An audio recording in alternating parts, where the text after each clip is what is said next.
Yo, what's up? This is Cameron from Born of Osiris. You're watching RichardMetalFan. Hey, what's up, guys? Episode 130 of RichardMetalFan Interviews, here backstage at the Masquerade in Atlanta, Georgia, and I'm here with my good buddy Cameron Losch from Born of Osiris. How are you doing today, Cam? I am doing great, Richard. Thank you so much for having me. And it is wonderful to be back in sunny Atlanta, Georgia. Yeah, I know you're on this awesome tour right now with Dying Fetus, Suicide Silence, Aborted, did a plethora of other bands as part of the Chaos and Carnage Fest 2023. So how's the tour been going so far? Most typical interview question ever, I always say. Oh, no, I mean, it's typical for a reason. The tour is going very well so far. So we just got out of Texas, and that was wonderful. So, yeah, we're just coming from Houston. We had a pretty far drive here to Atlanta, but... yeah, it was boring. We got a hotel yesterday, only had a few hours to spend there, but I went to Applebee's, so hashtag tour life. Yeah. All right. So kind of the format is I want to do like a rundown of your discography as well as talk about like your art journey as an artist from where you started to now. But take me back to young Cameron Losch before we go into that. What were like the first bands that got you into metal and what made you want to start playing drums? Oh, what a wonderful question. So I guess even just going back before being a drummer, I am a pianist. That was my first instrument that I started. My mom is a classical violinist, and she pressured me to play piano, and basically one of those things that I didn't enjoy the piano lessons, and she always said, one day you'll thank me, and which I did. I'm very grateful now that she really pushed me to become the musician that I am today. But yeah, so I started with piano pretty little when I was maybe 6 or so, which eventually my uncle had gifted me a drum set. It was an old Pearl export kit when I was maybe 9 years old. So that's when I became a drummer, 9 years old, and kind of grew up playing covering like Nirvana, Blur, The Offspring. Grew up on, a lot of like alternative rock and things, which then evolved into punk rock, like No Effects, Lagwagon, Pennywise, all that sort of stuff. Yeah.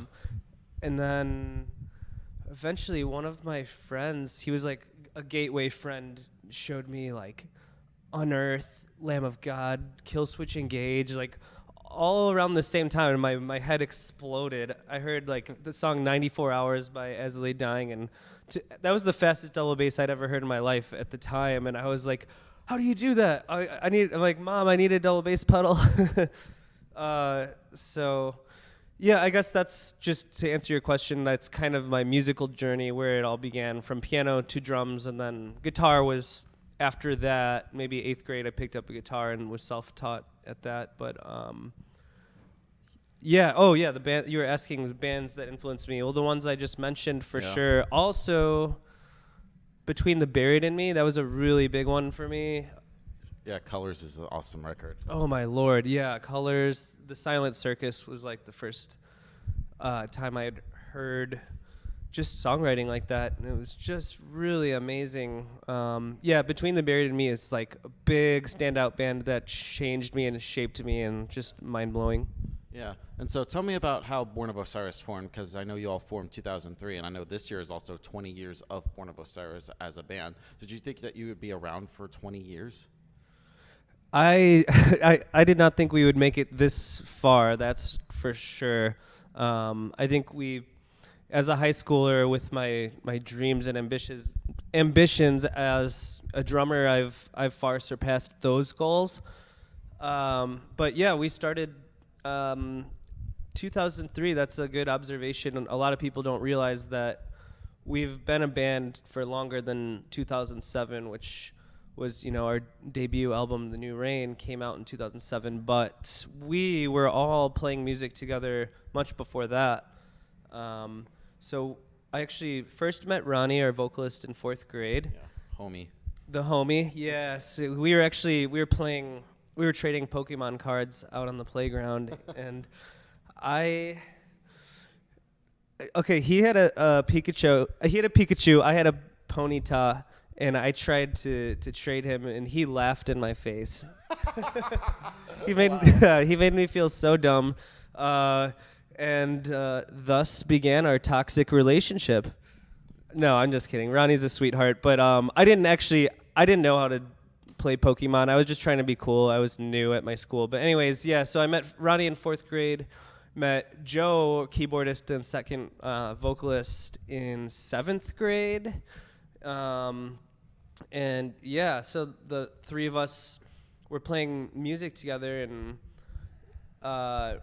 Joe was in a different band called Alacrity. They were a punk rock band. I was in another band called Diminished, punk rock band as well. We actually played in our school cafeteria one time. The kids hated it. Everyone thought we sucked because we were bad. But eventually we were like, hey, let's just form a band together. So the three of us were in a band together. With our friend Austin was on guitar, I think, at the time. And then we were playing local shows. And then Lee McKinney, our guitarist, was in another local band called Before He Dies. And we played shows with them, and we're like, so at a certain time, Austin was kind of done being in the band, and he had other different things he wanted to do, which is totally understandable.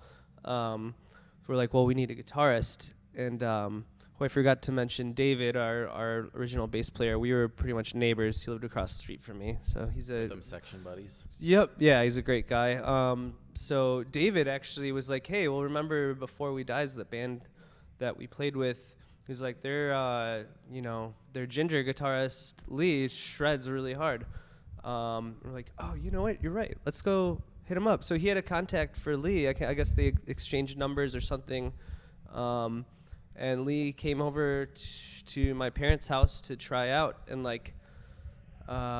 no, wait, actually it was Joe. I think first it was Joe's parents' house, but I just remember showing him some guitar parts. And he goes I was like, yeah, so try this. Showed him this tapping riff or whatever, and he's like, oh, wait, you mean like this? And he played it verbatim. I was like, holy shit, you're in. He is really good right off the bat. So we were kind of impressed, and we just vibed right off the bat. Yeah, and then tell me about making the debut EP, The New Rain. I just think it's a great song, Bow Down. Ugh, fucking bow down. Classic. Classic.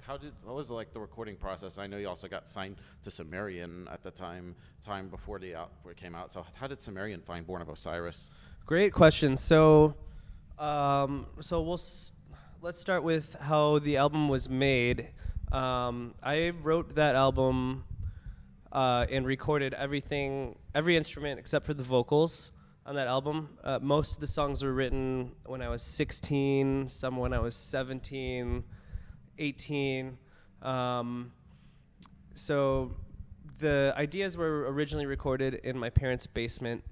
My dad got me a set of drum microphones for Christmas one time, and it was life-changing, actually. My brother taught me how to record using Pro Tools at the time. My brother's actually, my brother Brian has won a couple of Grammys, too. You might never have heard of him, but yeah, he's cool. He's a great engineer, so I owe a lot to Brian. Thank you, Brian, for showing me how to record. Shout out to you, Brian. Honestly, I wouldn't be here right now if it weren't for him showing me that. Or my loving parents, just seeing my goals and ambitions. But yeah, so then me and our manager at the time, I use manager very loosely, just more like a friend of mine. He drove me up to LA, and me and Michael Keane, it was during spring break of high school at the time. My senior year of high school during spring break. Didn't have a lot of time to record the album because I had to get back to school. But recorded all the songs with Michael Keane, who the Faceless was my favorite band. So my 18-year-old brain was exploding what is going on? Oh my God. So yeah, he was great to work with and recorded all the songs. He, was the engineer, and I recorded all the instruments, and then, the rest of the band showed up. Ronnie and Joe obviously did the vocals. Yeah, and I know in 2017 you did that special 10-year thing where you re-recorded it. What was the idea I know it was for the 10-year at the time, but what made you decide to re-record it? So that was Sumerian Records' idea. They were like, hey, what if we do like a remaster of, for 10 years of The New Rain? I think we kind of all put our heads together and were like, well, what if we just record it again? Maybe add a song that was originally supposed to be on that album. Glorious but day. Yes, yeah, that's awesome. Great observation. Also, going back to when you asked how we got started with Sumerian, it's kind of a funny story. They sent us a message on MySpace, and I can't remember what it said. It said, "Hey, do you guys want to do this for real?" And so I replied, "Yeah, like what do we need to do? We're ready." And they said, "Well, do you guys have a van and trailer?" And I lied to them. I was like, yeah, we have it all. What should we do? And so then, of course, that was the moment where I'm like, Mom and Dad, we need a van and trailer. What do we do? So all the band parents kind of helped us start our dream. So it was, very helpful. And again, I think we wouldn't be here without loving parents to at least kick us in the butt and, see the goals in the very beginning and that we had a purpose. Because I know there's a lot of bands that unfortunately will never see the light of day because, parents and people don't believe in them when they're at a young age and don't give them that little first kick that they need. So, yeah, got to thank the parents of Osiris. That's the reason why we're here. Yeah, shout out to the parents. So what was the first tour like for the New Rain? Rank, you remember that first touring ring? Oh, do you mean our first tour ever? Yeah, or just like first tour after you put out the New Rain? Yeah, so I think we put out the New Rain in the middle of our first tour ever, if I remember correctly. So it was Winds of Plague, Beneath the Sky, At the Throne of Judgment, Catherine, and us opening. Hell of a bill. Oh my God, it's such a killer bill, amazing bill. And shout out to Winds of Plague being like, they took us under their wing for the first time and kind of showed us, what touring is like. It was 2 months long too, 2 month long tour, but it changed our lives. It was amazing. Yeah, and then going into the next album, Higher Place, because usually with the first release you have like your entire life to write and there's a lot of hype. When it came to A Higher Place, did you feel like pressure to follow up the New Rain?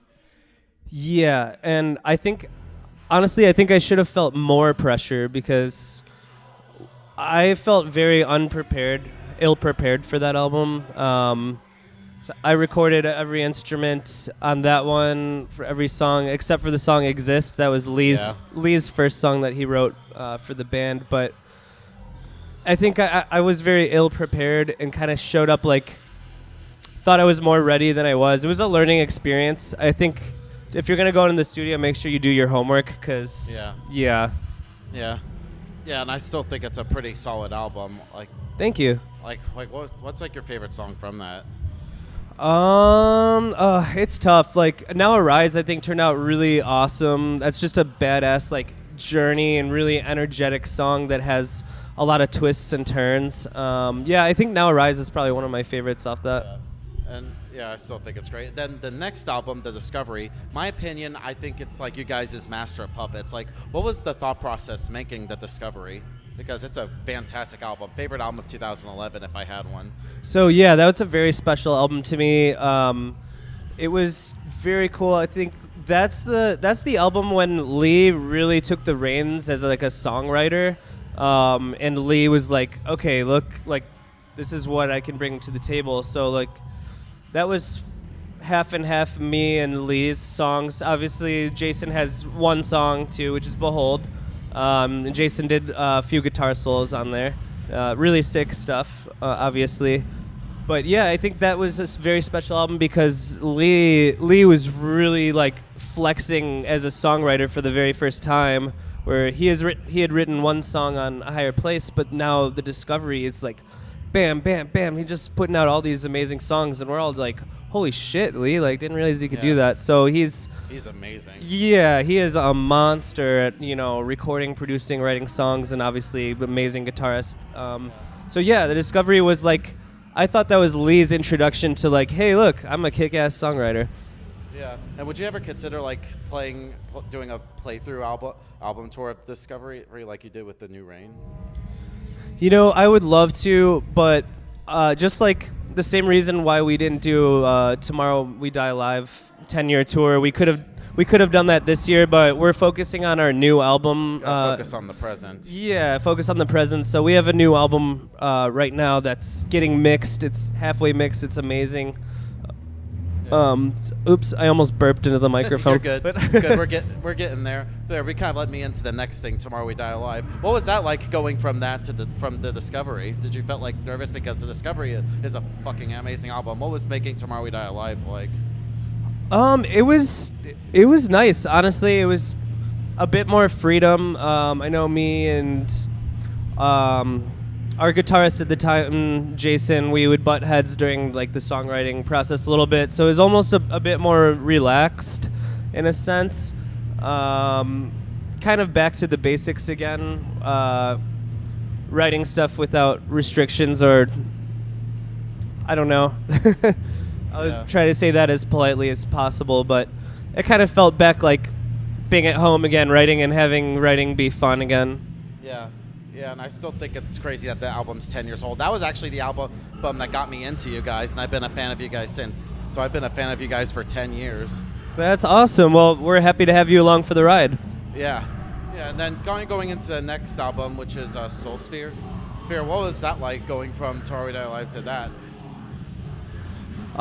It was cool. Honestly, it all feels like a blur because it was just a lot of touring back to back, and when we had a little time off, it would just be writing and recording. And I would say both albums felt a little similar in the writing process and stuff, just very relaxed. And I love working with Sumerian Records, and we've been very blessed to just have a lot of tours and just stay very busy that whole time. So it's a blur, really. Just a lot, mostly good memories, though. Yeah, and I remember first seeing you guys on that album cycle, the Sumerian 10-year tour that you did with after the Burial Era Upon a Burning Body at the old Masquerade. Shout out to you. You know, and I've pretty much seen almost every Atlanta show you've done since. So this is like my 8th time seeing you guys tonight. I know. I love seeing you every time. Aw, you're making me blush. And then tell me about like the simulation shit, because what I heard it was originally going to be like a 2-part album. I don't know, and I think does Angel or Alien count as a second part, or is that just a separate thing? So Angel or Alien is a separate thing. We originally were going to make the simulation a 2-part thing. So that actually means that there's a whole other album that just didn't get put out at all. Spoiler alert, it's all my songs that I wrote. Top 10 anime twists. Yeah, I have a lot of songs out there that never got released that maybe they will see the light of day. But my second solo album is coming out, so if you want to hear some more Cam songs, Unsolicited, second album's coming out this year. I just finished it. Oh, wow. And kind of lead me into my next question. Is there like any differences or similarities from being a solo artist versus playing in a band? Yeah, there are big differences for me. So when I write songs for Born of Osiris, I think, okay, I don't want myself to be completely miserable when I have to play this every single night. So there are some restrictions there. You know, I want to keep it realistic and respectful to me as a real drummer, and to the rest of the band. I don't want to, make these guitar parts that are just all edited note per note and, just relentless for no reason. But as a solo artist, I think that's the fun of it to me is, personally, I don't play my solo stuff live at all, and it's really just having fun and just complete, there's really no bounds. There's no limits with this stuff, and I think it makes writing it a lot more fun for me, just to be really, just explore what I can do production-wise and make it over the top sometimes just for fun.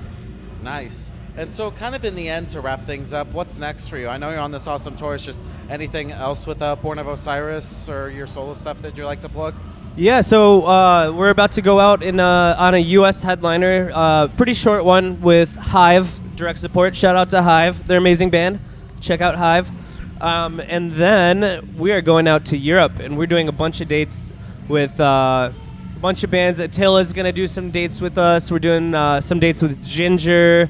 We're playing some festivals. So yeah, and there's more coming this year. I'm not allowed to announce yet, but you will hear about it very soon. And to all of you guys tuning in, thank you so much that you give a shit about my band. Honestly, it means so much. I literally love every single one of you, you know, watching and just paying attention to the band and in the crowd. Fucking just love doing this. Yeah. Thanks, buddy, for doing this interview. Dude, thank you so much, Richard. Yeah. I love you, brother. Love you too, buddy. Finally get Born of Osiris on my channel. Let's do it. Cam from Born of Osiris. See you next time.